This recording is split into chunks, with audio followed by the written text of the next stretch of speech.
जय जय राम कृष्ण हरी, जय जय राम कृष्ण हरी, जय जय राम कृष्ण हरी, जय जय राम कृष्ण हरी। बोला पुंडलिक वरदे हरी विठ्ठल, श्री ज्ञानदेव तुकाराम, पंढरीनाथ भगवान की जय। श्री संत सद्गुरु गणेशनाथ महाराज की जय। श्री गुरु सारखा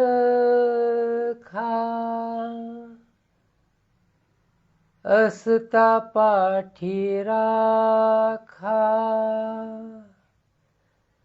इतराचा लेखा कोण करी, राजियाची कांता काय भीक मागे, मनाची जोगे सिद्धी पावे, कल्पतरू तळी जो कोणी बैसला, कायवान त्याला सांगा जोजी, ज्ञानदेव म्हणे तरलो तरलो, आता उद्धरलो गुरु कृपे, राजियाची कांता काय भीक मागे, मनाची जोगे सिद्धी पावे।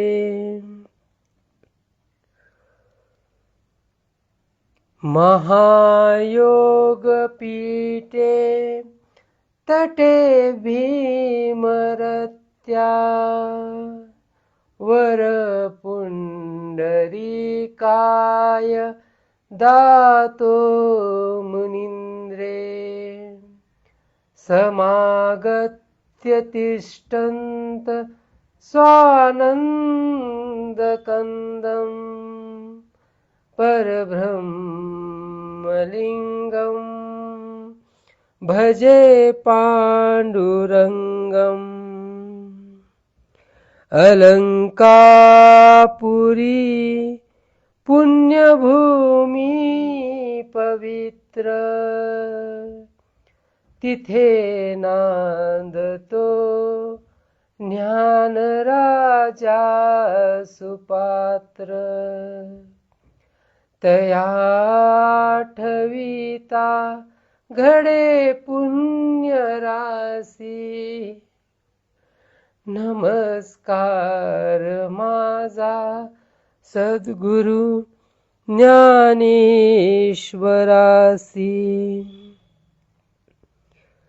गुरुर्ब्रह्मा गुरुर्विष्णू,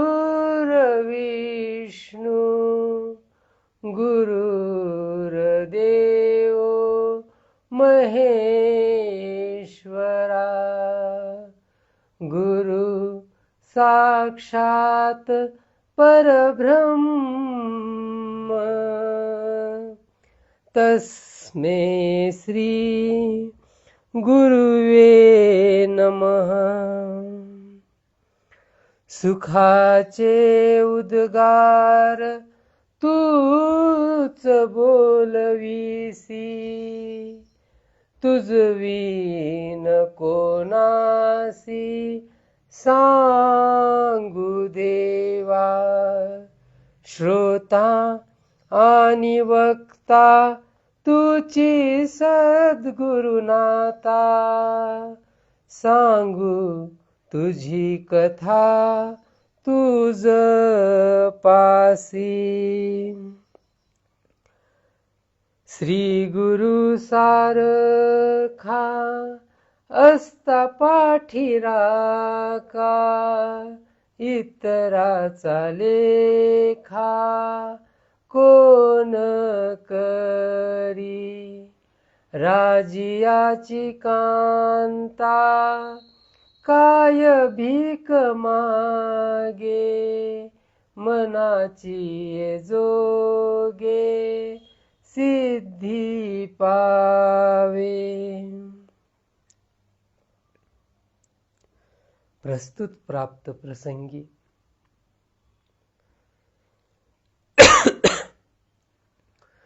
आयोजित प्रवचन मालिकेतील ही 8व्या दिवसाची सेवा आदरणीय हरिभक्त परायण वैकुंठवासी संजय महाराज रणखाम यांच्या स्मरणार्थ आणि अधिक मासाचे औचित्य साधून आयोजित करण्यात आली. त्यातील हा 8वा दिवस.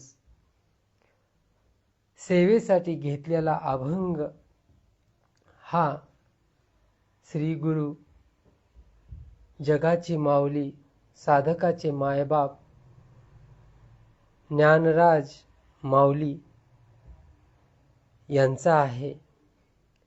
प्रस्तुत अभंगात माझी माऊली आपल्या श्रीगुरूचं महात्म्य वर्णन करते आणि स्वानुभव सांगते की आम्हाला आता कशाचीही कमी नाही, कारण श्री गुरु सारखा आस्था पाठी राखा. या प्रस्तुत अभंगावरती कीर्तन सेवा, चिंतन आदरणीय संजय महाराजांनी तीर्थक्षेत्र उजनी येथील नाथ मंदिरात झालेल्या सेवेत केले आणि तोच प्रसंग, तेच शब्द तुमच्या समोर प्रकट करण्याचा प्रयत्न करत आहे.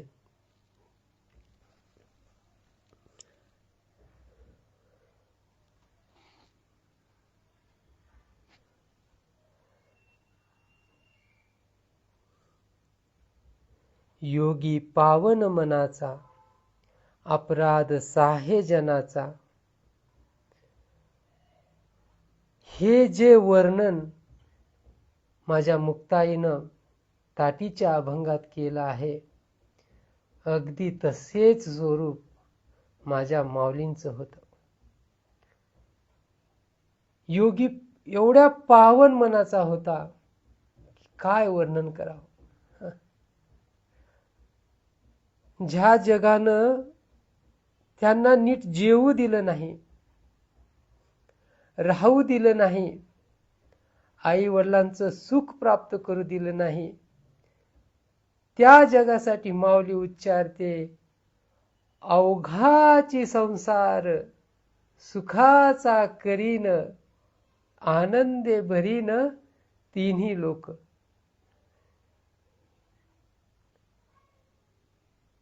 पसायदानात एवढ्या साऱ्या मागण्या आहेत, परंतु एकही मागणी स्वतःच्या संबंधानं, स्वतःच्या स्वार्थाच्या संबंधानं,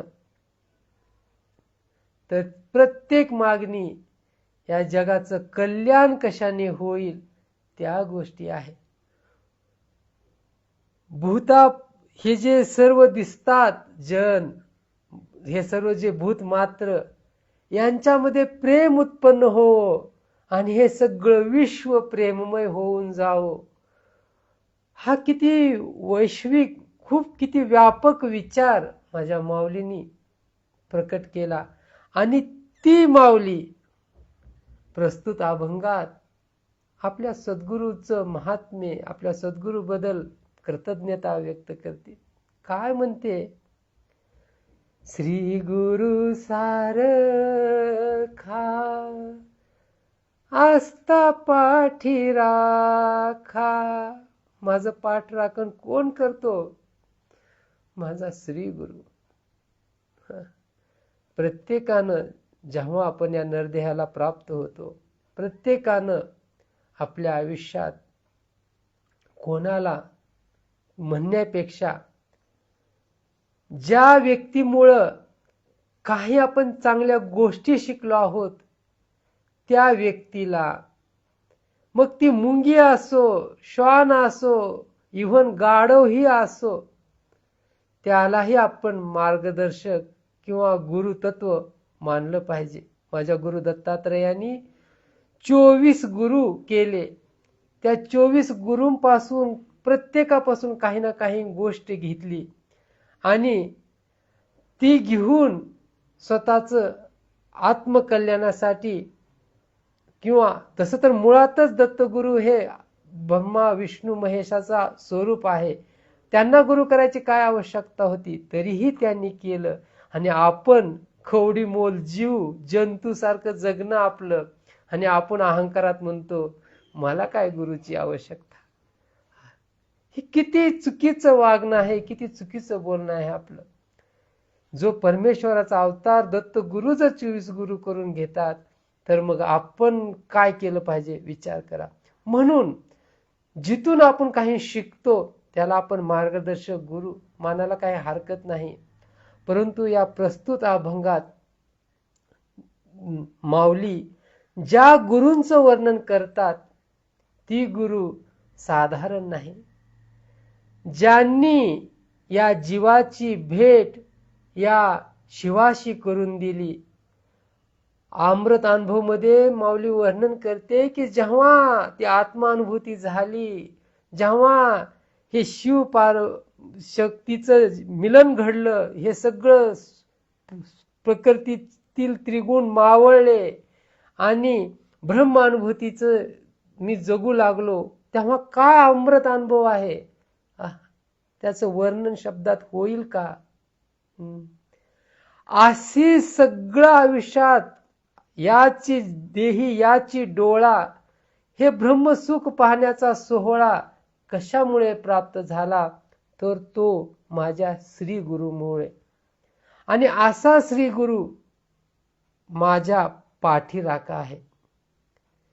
जेव्हा अर्जुनाचा रथ सारथी श्रीकृष्ण परमात्मा होता, तेव्हा तो पुढे राहून अर्जुनाचं रक्षण करतो.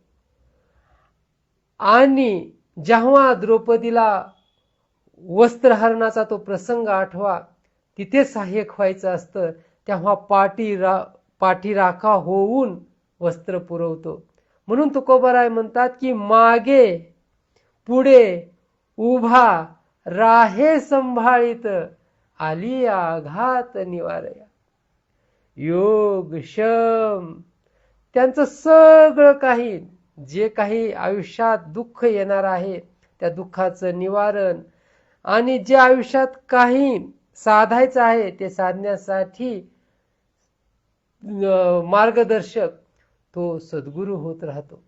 म्हणून ही आध्यात्मिक साधना, परमार्थिक साधना सद्गुरू विना शक्य नाही. माझे शांतीभ्रम एकनाथ महाराज हरिपाठात सांगतात की वेद मोनावला, जेव्हा या परमेश्वराची ही विश्व निर्मितीचा विचार करता करता वेदही मोनावला, जो सहस्रमुखाचा शेष आहे तोही वर्णन करता थकला, त्यालाही याचा थांगपत्ता लागू शकला नाही.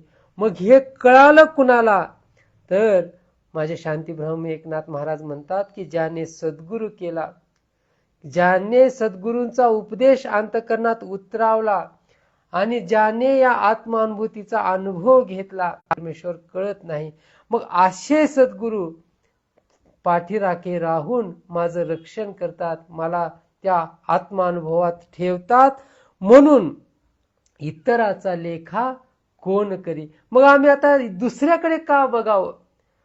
आपल्या वारकरी संप्रदायात माऊलींची ज्ञानेश्वरी, तुकोबारायांची गाथा, श्री शांतीभ्रम एकनाथ महाराजांची एकनाथी भागवत, जर या ग्रंथांचं आपण नित्य पारायण केलं, ते विचार नित्य आपल्या स्मरणात ठेवले, तर आपणाला की एका ठिकाणी बसून फक्त ज्ञानेश्वरी काढून एक तरी ओवी अनुभवावी.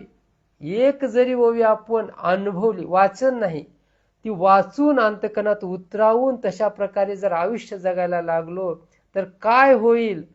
तो जीवाचा शिव होईल, आत्म्याचं परमात्म्याचं मिलन होईल. आणि हे सगळं जर आपण या ज्ञानेश्वरीला सद्गुरू मानलं तर, अशा श्री गुरुला जर आपला पाठीराखा केलं तर आपला नक्की उद्धार होईल. मग नंतर आपल्याला दुसऱ्याकडे पाहण्याची आवश्यकता नाही. राजियाची कांता काय भीक मागे. पुढील चरणात उदाहरण देतात की एका राजाची राणी आहे, तिच्या मागे पुढे शिपाई राहतात. मग त्या राणीला कोणत्या गोष्टीची कमतरता असेल का? नाही. तसं जर सद्गुरूवर आपण विश्वास, वायाची उपाधी दंभ धर्म, तो दंभ आणि धर्मात वागू लागेल, अहंकारात वागू लागेल आणि जगाला सांगत सुटेल की तीर्थ व्रत करतो, अनेक गोष्टी करतो आणि या जनाला भुलवण्याचा प्रयत्न करेल. परंतु जो खरा आध्यात्मिक साधक असतो तो ह्या जगाला भुलवण्याच्या भानगडीत न पडता स्वतःच्या आत्मोद्धारासाठी त्या ज्ञानाचा, त्या सद्गुरूंनी सांगितलेल्या उपदेशाचा उपयोग करून घेईल आणि त्या ब्रह्म अनुभूतीला प्राप्त होईपर्यंत ती अखंडित साधना करत राहील.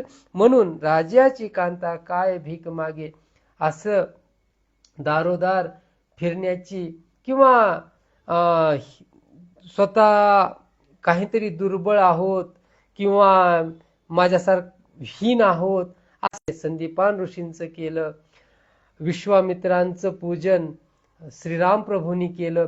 अशा श्री गुरूंचा जर आपल्या मस्तकी हस्त असेल तर आपण स्वतःला कमी का समजावं? तर फक्त त्यांच्या शब्दावर विश्वास ठेवून, जशी ती राजाची राणी कुठल्याही प्रकारचं स्वतःला कमी समजत नाही किंवा तिला कुठेही भीक मागायची आवश्यकता नाही, तसं जर आता इथे एक प्रश्न आहे की जर माऊलींपाशी एवढी सर्व सामर्थ्यता होती, ज्यांच्या दारात सोन्याचा पिंपळ होता, ज्यांच्यावर सर्व श्री गुरुची कृपा होती, सर्व देवदेवतांची कृपा होती, मग त्यांना ह्या सर्व हाल अपेष्टा आळंदीत का सहन कराव्या लागल्या? त्यांनी एका क्षणार्धात कल्पवृक्षाची निर्मिती करून किंवा कामधेनू गायीकडून काहीही प्राप्त करून घेतलं असतं. परंतु संत हे सहज बोलणे हाच उपदेश, म्हणजे ते सहज जगतात. असं दैवी काहीतरी दाखवून जगाला भुलवण्याच्या भानगडीत पडत नाहीत. जर तसं केले तर त्यांना महिमा तर प्राप्त होईल, परंतु जग काय म्हणेल? ते देवाचा अवतार होते, देव होते म्हणून ते करू शकले, आम्ही तर सर्वसामान्य आहोत, ही उणीव जगाला भासू नये म्हणून संत साधू महात्मे काय करतात की संसारात राहून या जगाचा उद्धार करण्याचा प्रयत्न करतात. जनात राहून, भले जन शब्दाच्या क्लेश, म्हणजे माझी मुक्ताई म्हणते की शब्द शस्त्रे केले क्लेश, संती मानावा उपदेश. म्हणजे जगाने त्यांच्यावर कितीही शब्दाने आघात केले तरी त्या जनाचे आघात सहन करून या जगाच्या उद्धाराची अपेक्षा ठेवतो, तो संत असतो. आणि तशा गोष्टीची अनुभूती किंवा अनुभव या जगासमोर प्रकट करण्यासाठी, ते उदाहरण जगासमोर प्रकट करण्यासाठी माझे माऊली झाले, तुकोबाराय झाले, शांतीब्रह्म एकनाथ महाराज झाले, हे जगात राहून, जगासारखं राहून या जगाला अध्यात्म शिकवण्याचा प्रयत्न करतात. म्हणून ती एक त्यांची लीला आहे. त्या लीलेच्या बाहेर ते जात नाहीत, कारण ती लीला प्रकट करून त्यांना या समाजाला मार्गदर्शन करायचं असतं. म्हणून इथं एक चुकीचा अर्थ निघू शकतो की मग माऊलींनी भिक्षा का मागितली, त्यांच्याकडे जर एवढं सामर्थ्य होतं तर एवढे दुःख कष्ट त्यांच्या आयुष्यात का भोगावे लागले? तर या सर्व गोष्टी त्या लीलेचा भाग आहे. सर्वसामान्यांच्या अवस्थेत राहून संत सर्वसामान्यांना उद्धाराचं साधन शिकवतात की तुम्हीही तो जड जीव नाहीत, तुम्ही तुच्छ नाहीत. माझे स्वामी विवेकानंद म्हणतात, अहो अमृताच्या पुत्रांनो, उठा, जागे व्हा आणि तोपर्यंत चालत राहा जोपर्यंत तुम्हाला त्या परमेश्वराची प्राप्ती होत नाही. आपण अमृताचे पुत्र आहोत, आपण अविनाशी स्वरूप आत्मस्वरूप आहोत. या गोष्टीचं प्रकटीकरण सर्वसामान्याच्या अंतकरणात व्हावं म्हणून संत साधू महात्मे सर्वसामान्यासारखं जगतात. म्हणून राजियाची कांता काय भीक मागे, मनाची जोगे सिद्धी पावे. कल्पतरुतळी जो कोणी बैसला, काय वान त्याला सांगा जोजी. आणि पुढच्या चरणात कल्पतरूचं उदाहरण देतात की एका कल्पतरू खाली बसलेल्या व्यक्तीला कशाची कमी असेल, त्याच्या मनात जी इच्छा प्रकट होईल ती गोष्ट त्याच्या समोर प्रकट होईल. फक्त ती इच्छा अंतकरणात येण्याची गरज आहे. झाल्याबरोबर ती गोष्ट प्रकट झाली म्हणून समजा. अगदी तसं ज्याचा पाठीराखा सद्गुरू आहे त्याच्या आयुष्यात कशाची कमी असणार आहे, कशाची नाही. परंतु एक खरा शिष्य असा कल्पतरूचा, राजा असलेल्या बापाचा, राजा असलेल्या नवऱ्याचा उपयोग चुकीच्या कारणासाठी करत नाही. जर माझ्या गुरु गोरक्षनाथांच्या मनात आलं असतं तर त्या बाईकडून ते सहज, माझे श्री गुरु गोरक्षनाथ जर त्यांच्या मनात आलं असतं तर सहजही त्या स्त्रीकडून ओढे प्राप्त करून घेऊ शकले असते आपली योग सिद्धी दाखवून. परंतु त्यांनी तसं केलं नाही. त्या बाईची इच्छा विचारली की या वड्यांच्या बदल्यात तू मला काय देतेस, तर परंतु येथे माऊली म्हणतात की श्री गुरुच्या कृपेमुळे आम्हाला आता काही मागण्याचीही आवश्यकता नाही, कुणाकडे पाहण्याची आवश्यकता नाही, कारण सदैव आम्ही त्या चिंतनाच. शेवटी म्हणतात की ज्ञानदेव म्हणे तरलो तरलो आता उद्धरलो गुरुकृपे. या गुरुच्या कृपेमुळे माझ्या आयुष्याचा उद्धार झाला. आता आम्हाला या जगाकडून काही घेणं देणं नाही. हे विश्वची माझी घरं, ही अनुभूती आम्हाला प्राप्त झाली. आता आम्हाला कळून आलं की हे आत्मचैतन्य स्वरूप काय आहे. हे जळी स्थळी काष्टी पाशाने भरून उरलेला हा परमेश्वर परमात्मा कसा आहे. आता हे सगळं कळल्यानंतर या विनाशी जगातून मी काय घ्यायचं आणि त्या जगासाठी म्हणजे, आणि हाच अनुभव माझे श्री वैकुंठवासी हरिभक्त परायण संजय महाराज रणखाम यांनी आपल्या मांडलेल्या चिंतनात केला होता. झालेली सेवा तुम्हा श्रोते मायबापांच्या चरणी, सर्व संत साधू महात्म्यांच्या चरणी, माऊली ज्ञानेश्वर महाराजांच्या चरणी, संजय महाराजांच्या चरणी समर्पित करून येथेच थांबतो. गणेशनाथ गणेशनाथ गणेशनाथ गणेशनाथ गणेशनाथ गणेशनाथ गणेशनाथ गणेशनाथ. बोला पुंडलिक वरदेहरी विठ्ठल श्री ज्ञानदेव तुकाराम. पंढरीनाथ भगवान की जय. श्री संत सद्गुरु गणेशनाथ महाराज की जय.